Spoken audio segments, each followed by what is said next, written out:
नमस्कार। प्रभा साक्षी news network पर आप सभी का स्वागत है। वर्तमान वैश्विक चुनौतियों और गैस आपूर्ति को लेकर पैदा हो रहे संकट के बीच मोदी सरकार ने बड़ा मास्टर स्ट्रोक चलते हुए देश के विशाल कोयला भंडार को ऊर्जा आत्मनिर्भरता का आधार बनाने की दिशा में महत्वपूर्ण कदम बढ़ाया है।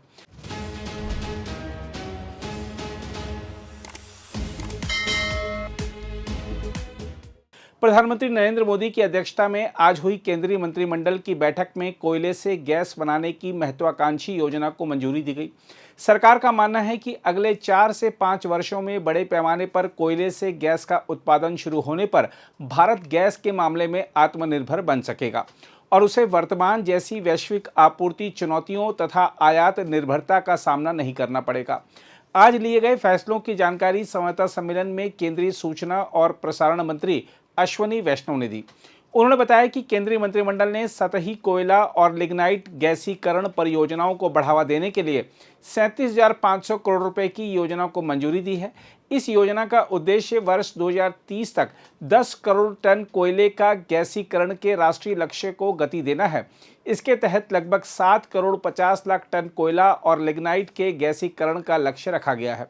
सरकार का मानना है कि इससे देश की ऊर्जा सुरक्षा मजबूत होगी और एलएनजी, यूरिया, अमोनिया तथा मेथनॉल जैसे उत्पादों के आयात पर निर्भरता कम होगी। योजना के अंतर्गत संयंत्र और मशीनरी लागत का अधिकतम 20% तक प्रोत्साहन दिया जाएगा। किसी एक परियोजना के लिए 5,000 करोड़ रुपए तक की सीमा तय की गई है। सरकार ने यह भी फैसला किया है कि गैसीकरण परियोजनाओं के लिए कोयला आपूर्ति अवधि को बढ़ाकर 30 वर्ष किया जाएगा ताकि निवेशकों को दीर्घकालिक स्थिरता मिल सके। इस योजना से लगभग 2.5 से 3 लाख करोड़ रुपए का निवेश आने की संभावना है और करीब 50,000 प्रत्यक्ष तथा अप्रत्यक्ष रोजगार सृजित होंगे। सरकार के अनुसार इससे राज्यों को हर वर्ष लगभग 6,300 करोड़ रुपए का राजस्व भी प्राप्त होगा। मंत्रिमंडल की बैठक में खरीफ विपणन मौसम 2026-27 के लिए 14 खरीफ फसलों के न्यूनतम समर्थन मूल्य में बढ़ोतरी को भी मंजूरी दी गई। सरकार ने कहा कि इसका उद्देश्य किसानों को उनकी उपज का लाभकारी मूल्य सुनिश्चित करना है। सूरजमुखी के बीज के समर्थन मूल्य में सबसे अधिक 622 रुपये प्रति क्विंटल की बढ़ोतरी की गई है। इसके बाद कपास में 557 रुपये, रामतिल में 515 रुपये और तिल में 500 रुपये प्रति क्विंटल की बढ़ोतरी की गई है। धान का न्यूनतम समर्थन मूल्य बढ़ाकर 2441 रुपये प्रति क्विंटल कर दिया गया है। अरहर का समर्थन मूल्य 8,450 रुपये, मूंग का 8,780 रुपये और उड़द का 8,200 रुपये प्रति क्विंटल तय किया गया है। सरकार ने कहा है कि वर्ष 2018-19 के बजट में किए गए वादे के अनुरूप किसानों को उत्पादन लागत का कम से कम 1.5 गुना मूल्य सुनिश्चित किया जा रहा है। मूंग पर किसानों को लागत से 61%, बाजरा और मक्का पर 56% तथा अरहर पर 54% लाभ मिलने का अनुमान है। सरकार ने यह भी बताया कि वर्ष 2014-15 से 2025-26 के दौरान धान खरीद 8418 लाख टन रही, जबकि इससे पहले के 10 वर्षों में यह 4,590 लाख टन थी। इसी अवधि में खरीफ फसलों पर किसानों को लगभग 19 लाख करोड़ रुपए का भुगतान किया गया। मंत्रिमंडल की आर्थिक मामलों की समिति ने गुजरात में अहमदाबाद के सरखेज से धोलेरा तक semi high speed double rail line परियोजना को भी मंजूरी दी है। करीब 20,667 करोड़ रुपए लागत वाली यह परियोजना वर्ष 2030-31 तक पूरी की जाएगी। यह भारतीय रेल की पहली सेमी हाई स्पीड परियोजना होगी जिसमें स्वदेशी तकनीक का उपयोग किया जाएगा। परियोजना के तहत अहमदाबाद धोलेरा विशेष निवेश क्षेत्र, आगामी धोलेरा हवाई अड्डे और लोथल राष्ट्रीय समुद्री विरासत परिसर के बीच तेज संपर्क स्थापित होगा। इस नई रेल लाइन से यात्रा समय में कमी आएगी और दैनिक आवागमन आसान होगा। 134 किलोमीटर लंबी इस परियोजना से गुजरात के लगभग 284 गांवों और करीब 5 लाख लोगों को लाभ मिलने की उम्मीद है। सरकार के अनुसार रेलवे के पर्यावरण अनुकूल और ऊर्जा दक्ष परिवहन साधन होने से देश में तेल आयात में कमी आएगी तथा कार्बन उत्सर्जन भी घटेगा। अनुमान है कि इससे 2 करोड़ किलोग्राम कार्बन उत्सर्जन में कमी आएगी, जो लगभग 10 लाख पेड़ लगाने के बराबर है। केंद्रीय मंत्रिमंडल ने साथ ही नागपुर अंतर्राष्ट्रीय हवाई अड्डे के उन्नयन और आधुनिकीकरण को भी मंजूरी दी। यह कार्य सार्वजनिक निजी भागीदारी मॉडल के तहत किया जाएगा। इसके लिए भारतीय विमानपत्तन प्राधिकरण की जमीन के पट्टे की अवधि बढ़ाने का फैसला लिया गया है, ताकि नागपुर हवाई अड्डे को 30 वर्षों के लिए निजी भागीदारी को सौंपा जा सके। सरकार का कहना है कि इससे नागपुर को क्षेत्रीय विमानन केंद्र के रूप में विकसित करने में मदद मिलेगी। नई व्यवस्था के तहत नागपुर के डॉक्टर बाबा साहेब आम्बेडकर अंतर्राष्ट्रीय हवाई अड्डे को विश्व स्तरीय सुविधाओं से लैस किया जाएगा और इसकी क्षमता बढ़ाकर हर वर्ष 3 करोड़ यात्रियों को संभालने योग्य बनाया जाएगा। इसके साथ ही माल ढुलाई सेवाओं को भी मजबूत किया जाएगा, जिससे विदर्भ क्षेत्र की आर्थिक गतिविधियों को गति मिलेगी। बहरहाल, आइए देखते हैं संवाददाता सम्मेलन में अश्विनी वैष्णव ने और क्या जानकारियां दी। नरेंद्र मोदी जी के नेतृत्व में कैबिनेट में 4 में पहला फैसला किसानों के लिए खरीफ की एमएसपी का निर्णय लिया गया, जिससे कि किसानों के पास 2,60,000 करोड़ रुपए किसानों के पास जाएंगे। दूसरा, आज सब जानते हैं कि किस तरह की आज की हमारी जियोपॉलिटिकल सिचुएशन है।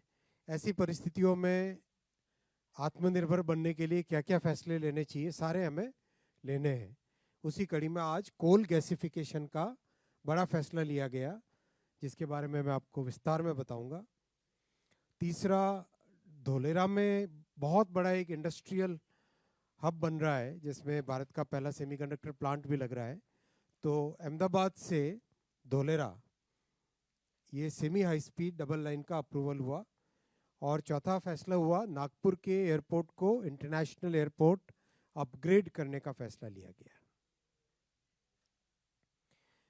किसानों के लिए आज एक बहुत बड़ा फैसला लिया गया। आप सब जानते हैं कि माननीय प्रधानमंत्री जी ने जब से 2014 में जिम्मेदारी ली है देश की, तब से एक के बाद एक किसानों के हित में बड़े फैसले लिए गए हैं।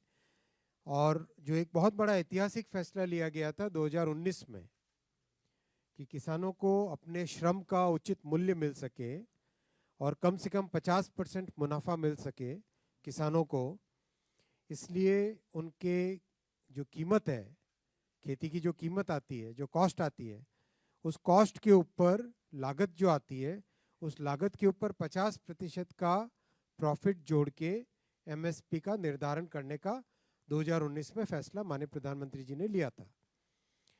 उस फैसले के अनुसार लगातार खरीफ हो रबी हो, सारे फैसले उसी हिसाब से लिए जा रहे हैं। Cost plus 50% profit equals MSP, उस तरीके से इसका सारा फैसला लिया गया। तो आज के खरीफ के लिए जो फैसला लिया गया, उसमें करीब जितने भी खरीफ के क्रॉप्स हैं, उन सब में कॉस्ट प्लस 50% या 50 से अधिक, टोटल 2,60,000 करोड़ रुपए किसानों को पे आउट जाएगा इस पूरे फैसले से। और इस साल का एनुअल खरीफ प्रोक्योरमेंट होगा 824 lakh million metric ton, 824 lakh metric ton LMT. अगर हम कंपेयर करें 2004-14 के कंपैरिजन से और 14 से 26 का, तो जो किसानों को खरीफ में मिला है, मैं सिर्फ खरीफ का कंपैरिजन कर रहा हूँ, खरीफ रबी कंबाइंड नहीं, केवल खरीफ का कंपैरिजन है। 2004 से 14 के दशक में 4,75,000 करोड़ रुपए किसानों को मिले थे। 2,14 से 2,26 वाला एनडीए 1, एनडीए 2, एनडीए 3, ये जो पीरियड है, इसमें 19 लाख करोड़ रुपए किसानों को खरीफ में मिले। किसानों के जीवन में इसके कारण एक बड़ा परिवर्तन आया है। 4 गुना ज़्यादा किसानों को एनडीए 1, एनडीए 2 और एनडीए 3 के दौरान दिया गया है। खरीफ का प्रोक्योरमेंट भी डबल हुआ है, जहां 4679, ये नंबर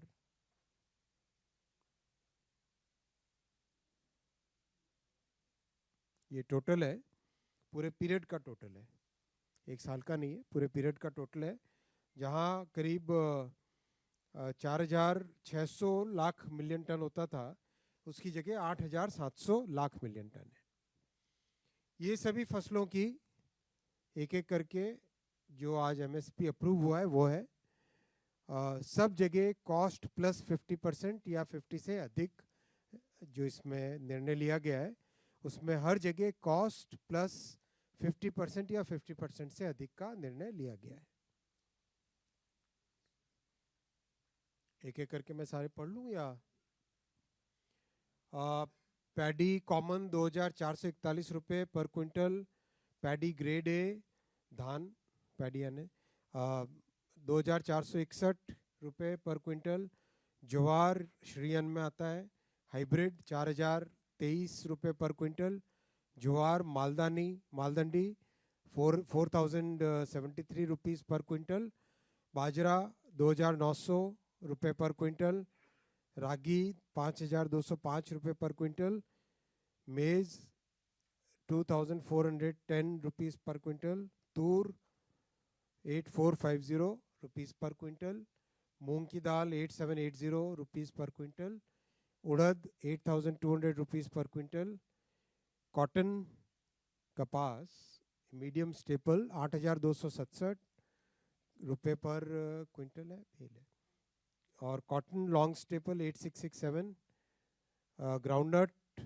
मूंगफली 7,517 रुपीज़ पर quintal, sunflower seed 8,343 8,343, soybean yellow 5,708 और सीसमम तिल 10,346 रुपीज़ पर क्विंटल, नाइजर सीड का हिंदी क्या है?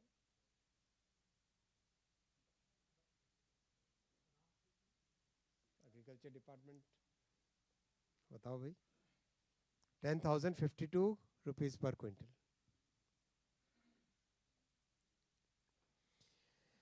जब तक ये निकालते हैं तब तक सेकेंड बताओ भाई। Thank you.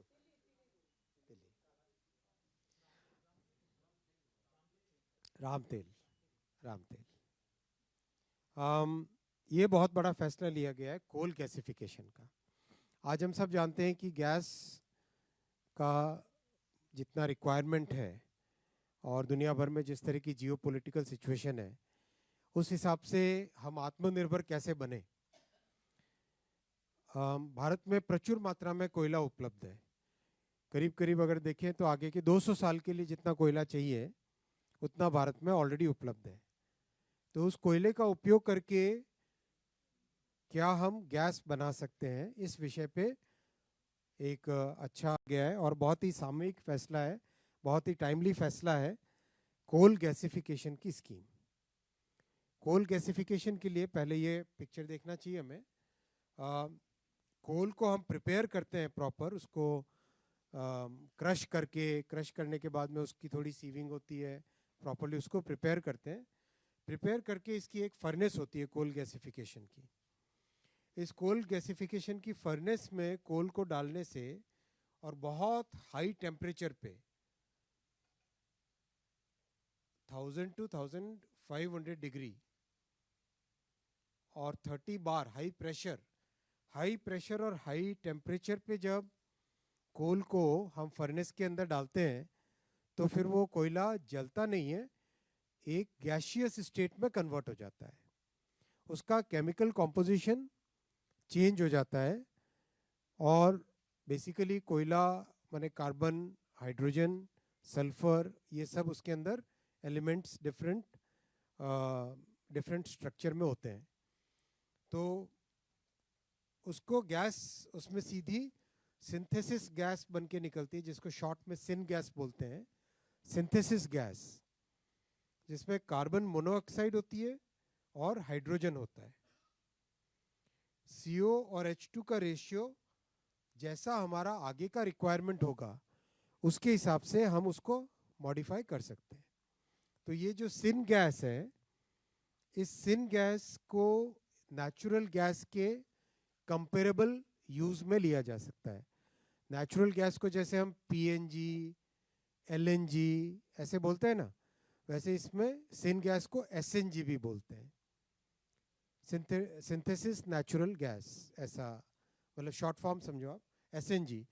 और इस गैस से आगे उस गैस को जला के पावर भी प्रोड्यूस कर सकते हैं, उस गैस से LPG का इक्विवेलेंट फॉर्म भी बना सकते हैं, और उस गैस से हम फर्टिलाइज़र का मैन्युफैक्चरिंग हो, कई सारे जो पेट्रोकेमिकल्स के माने जो एक रिफाइनरी में बाय प्रोडक्ट्स होते हैं, उसी तरह के बाय प्रोडक्ट्स यहाँ पर भी निकाले जा सकते हैं। कई तरह के बाय प्रोडक्ट्स इसमें से निकलते हैं जिनका उपयोग फिर पेट्रोकेमिकल इंडस्ट्री की तरह इसमें भी उपयोग होता है। तो एक तरीके से कोयले से गैस, गैस से फर्टिलाइजर, कोयले से गैस, गैस से पावर, कोयले से गैस, गैस से कई तरह के केमिकल्स, ये बनाने की ये प्रोसेस है।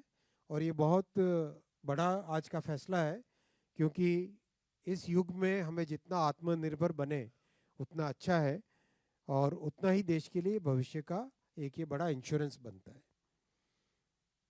कोल भारत में करीब करीब 400 बिलियन टन के नॉन रिजर्व्स है, 400 बिलियन टन के नॉन रिजर्व्स है।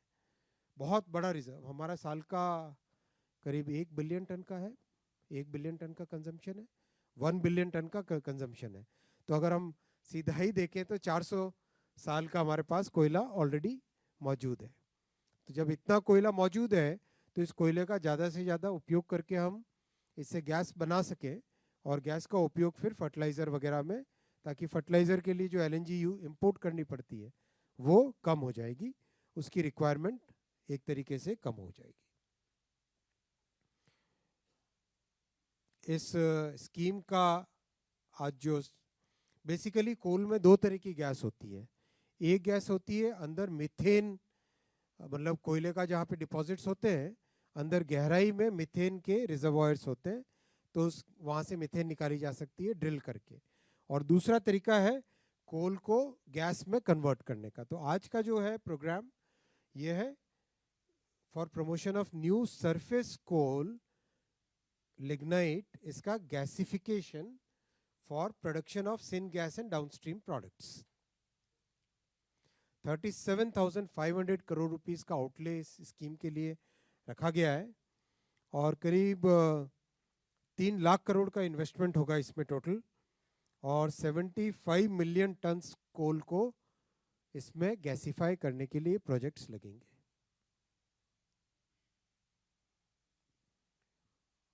बेसिकली ट्रांसपेरेंट बिडिंग के थ्रू सिलेक्शन होगा। 20% of the cost of plant and equipment will be given as capex incentive, और 4 इक्वल इंस्टॉलमेंट्स में दिया जाएगा। प्रोजेक्ट के प्रॉपर्ली डिफाइंड माइलस्टोन्स होंगे। हर प्रोजेक्ट पे 5,000 करोड़ रुपए का कैप लगेगा, मतलब इंसेंटिव देने के मामले में, जिससे कि ज़्यादा प्रोजेक्ट्स हो पाएँ। 5,000 रुपीज़ का कैप, एक कैटेगरी के लिए 9,000 कैप, और पर एंटिटी 12,000 रुपीज़ का कैप। जहाँ पर भी कोल और लिग्नाइट के लिंकेजेस दिए हुए हैं प्रोजेक्ट के लिए, वहाँ पर अगर कोल और लिग्नाइट का गैसिफिकेशन का प्रोजेक्ट आता है तो उसका लिंकेज का टेन्योर 30 इयर्स के लिए एक्सटेंड कर दिया जाएगा। और देश में अपनी खुद की टेक्नोलॉजीज बन चुकी हैं इस पूरे प्रोसेस की, तो अपनी देश की ही टेक्नोलॉजी, और देश में अपनी खुद की टेक्नोलॉजीज बन चुकी हैं इस पूरे प्रोसेस की, तो अपनी देश की ही टेक्नोलॉजी से इसका प्रोजेक्ट्स को लगाया जाएगा।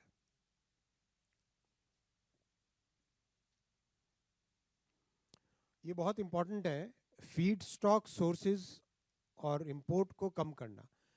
LNG जो कि करीब 50% से अधिक हमारी इंपोर्ट होती है, उसका रिडक्शन हो जाएगा। यूरिया हम बाहर से लेके आते हैं, वो भी भारत में बनने लगेगा। अमोनिया 100% इंपोर्टेड है आज, वो भी इससे भारत में बनने की नए रास्ते खुलेंगे। मेथनॉल 80 to 90% इंपोर्टेड है, वो भी यहाँ पे बनेगा। तो आत्मनिर्भर भारत का, और विशेषकर करंट जियोपॉलिटिकल सिचुएशन में जो एक बड़ा कोल गैसिफिकेशन से बेनिफिट हो सकता है, वो इस प्रोजेक्ट के अप्रूवल से होगा।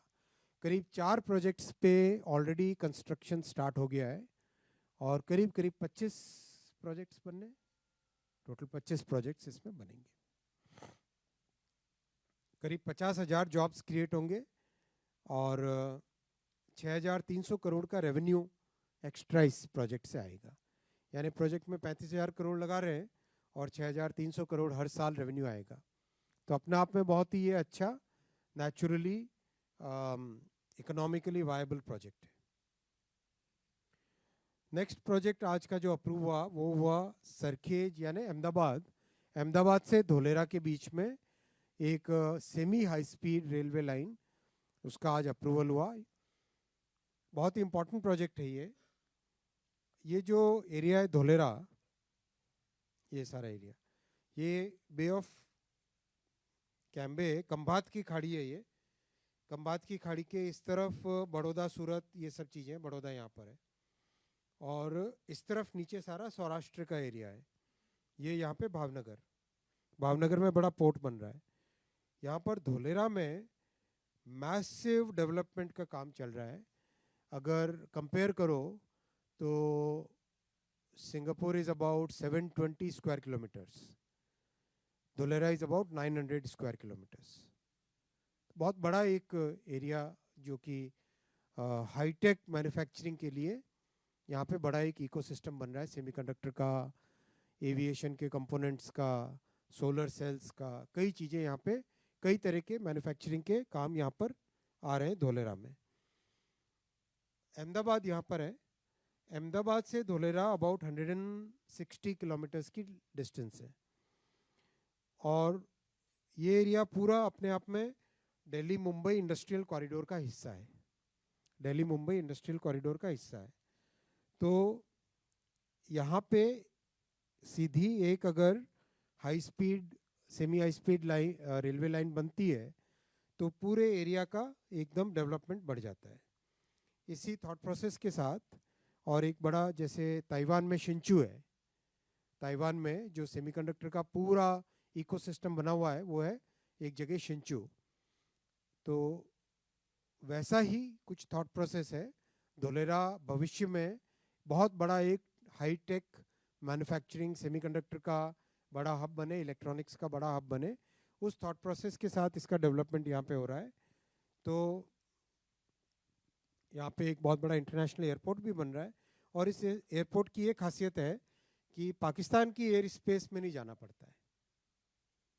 यूरोप की तरफ जब जाना है तो अगर भारत के मैप में इसको अगर आप देखोगे तो धोलेरा एयरपोर्ट से जो फ्लाइट निकलेगी नीचे अरेबियन सी से होके सीधा मिडल ईस्ट से होते हुए यूरोप की तरफ जा सकती है। यानी पाकिस्तान की एयरबेस को, कभी पाकिस्तान एयरबेस अपनी बंद कर दे, जैसा होता रहता है, तो ऐसे केस में धोलेरा के एयरपोर्ट में एक बहुत बड़ा बेनिफिट मिलता है। दिल्ली से भी है, दिल्ली में भी अप नॉर्थ कश्मीर होते हुए जाया जा सकता है, वैसे ही धोलेरा होते हुए अगर जाएं तो अरेबियन सी से होते हुए जा सकते हैं।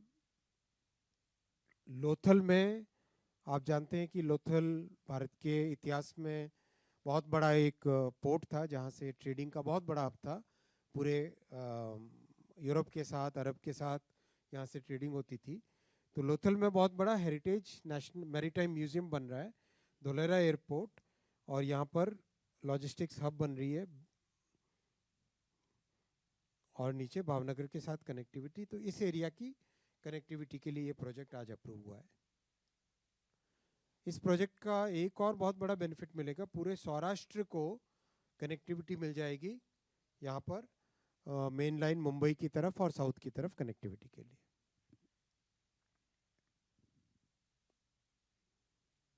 ये प्रोजेक्ट के बाकी डिटेल्स हैं। मेट्रो के साथ इंटीग्रेशन होगा 3 जगह, साबरमती में, वस्त्रापुर में, और एक और जगह, 3 जगह इसका मेट्रो के साथ इंटीग्रेशन है। बुलेट के साथ इंटीग्रेशन यहाँ पर साबरमती में, हाँ गांधीग्राम में भी है मेट्रो का इंटीग्रेशन, वस्त्रापुर, गांधीग्राम और साबरमती। बुलेट के साथ इंटीग्रेशन साबरमती में है। फिर फ्रेट कॉरिडोर के साथ इंटीग्रेशन है, मोरैया जगह है, और ये सानंद के साथ इंटीग्रेशन है, बीसलपुर, ये गांव का नाम है बीसलपुर। और लोथल के लिए स्पर लाइन है, और सीधा धोलेरा एयरपोर्ट के अंदर ये लाइन जाती है यहाँ से, और आगे भावनगर जाती है बावलियारी से। और एक और कनेक्टिविटी आएगी यहाँ से नीचे से, जो लिंबड़ी, सौराष्ट्र, सुरेंद्र नगर है, वहाँ से सीधी आनंद के पास पेटलाद एक जगह है, वहाँ के लिए।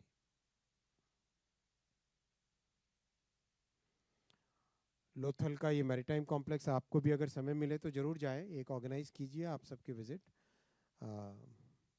शिपिंग से कोई है इधर? नहीं, शिपिंग वालों को बोलना पड़ेगा।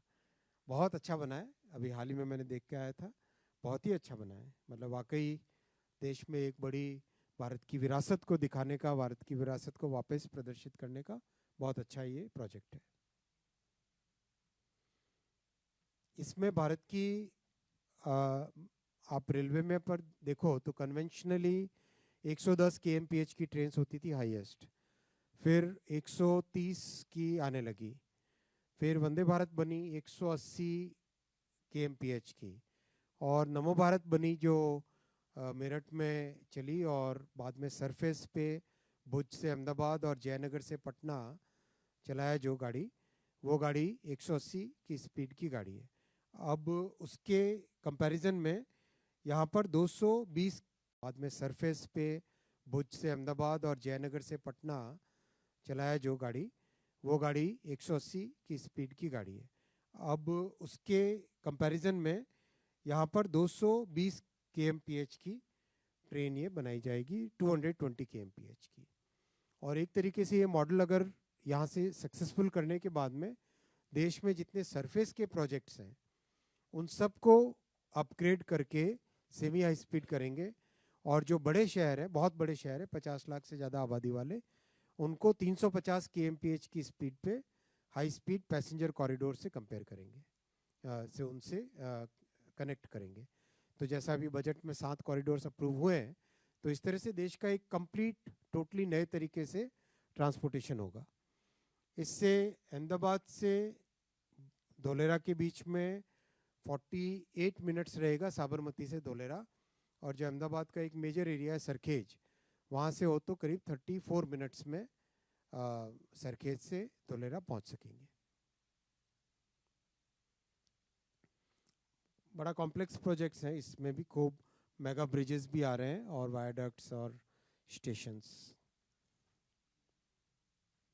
कनेक्टिविटी सब जगह। अच्छी बात ये हुई कि सरखेज धोलेरा का जो एक्सप्रेस वे बन रहा है उसमें लैंड एक साथ एक्वायर कर लिया, तो जो लैंड उसके लिए एक्विजिशन हुआ था एक्सप्रेस वे के लिए, उसी में से 30 मीटर का कॉरिडोर इस प्रोजेक्ट के लिए दे दिया गया। बहुत इंपॉर्टेंट रहेगा carbon dioxide saving, 2 crore 40 lakh kilogram carbon dioxide save होगा, which is equivalent to planting about 10 lakh trees. आज का नेक्स्ट प्रोग्राम है, नेक्स्ट प्रोजेक्ट है नागपुर इंटरनेशनल एयरपोर्ट को पीपीपी के माध्यम से मॉडर्नाइजेशन करना उसका और अपग्रेडेशन करना। इसमें पूरा एक ट्रांसपेरेंट प्रोसेस से पीपीपी का प्रोसेस रन किया गया है, और आज कैबिनेट में उसका जेवी बनाने का अप्रूवल मिला। कंप्लीट इसको एक इंटरनेशनल एयरपोर्ट की तरह अपग्रेड करेंगे, मॉडर्नाइज करेंगे, और इसका entire operation and maintenance PPP में होगा। इसकी जो लीज है लैंड का वो सब काफ़ी आगे बढ़ा दिया जाएगा। फिर कई तरह के अपग्रेडेशन है, टेक्निकल अपग्रेडेशंस हैं, जो कोडी कंप्लायंट रनवे और कई तरह की चीज़ें। तो दोस्तों, जिस तरह से एनडीए 3.0 प्रधानमंत्री श्री नरेंद्र मोदी जी की इस ऐतिहासिक तीसरी टर्म में एक के बाद एक देश की बुनियादी नींव को मजबूत करने के लिए जो फैसले लिए गए हैं, इंफ्रास्ट्रक्चर के फैसले लिए गए हैं, रेलवे के 2,60,000 करोड़ के करीब, हाईवे के 3,38,000 करोड़ के 31 प्रोजेक्ट्स, मेट्रो के 1,44,000 करोड़ के 5 नए एयरपोर्ट्स, एक मेजर पोर्ट, एक शिप रिपेयर फैसिलिटी, 2 नए रोपवेज, फिर करीब 8 hydro projects, 12 industrial smart cities और 3 करोड़ पीएम आवास योजना के घर और जल जीवन मिशन। कुल मिला के आज एक नया इसमें डायमेंशन ऐड हुआ, एनर्जी सिक्योरिटी का, कोल गैसिफिकेशन। तो कुल मिला के देश की इस मजबूत नींव को और मजबूत बनाने के लिए और विकसित भारत का रास्ता प्रशस्त करने के लिए प्रधानमंत्री श्री नरेंद्र मोदी जी की अध्यक्षता में कैबिनेट में ये जो महत्वपूर्ण फैसले लिए गए हैं। अब मैं आपके प्रश्न लेता हूँ। अगर आप भी लेना चाहते हैं देश दुनिया की तमाम जानकारी तो आज ही सब्सक्राइब करें हमारे चैनल को। साथ ही नीचे दिए बेल आइकन को जरूर दबाएं ताकि हर अपडेट आप तक पहुंच सके।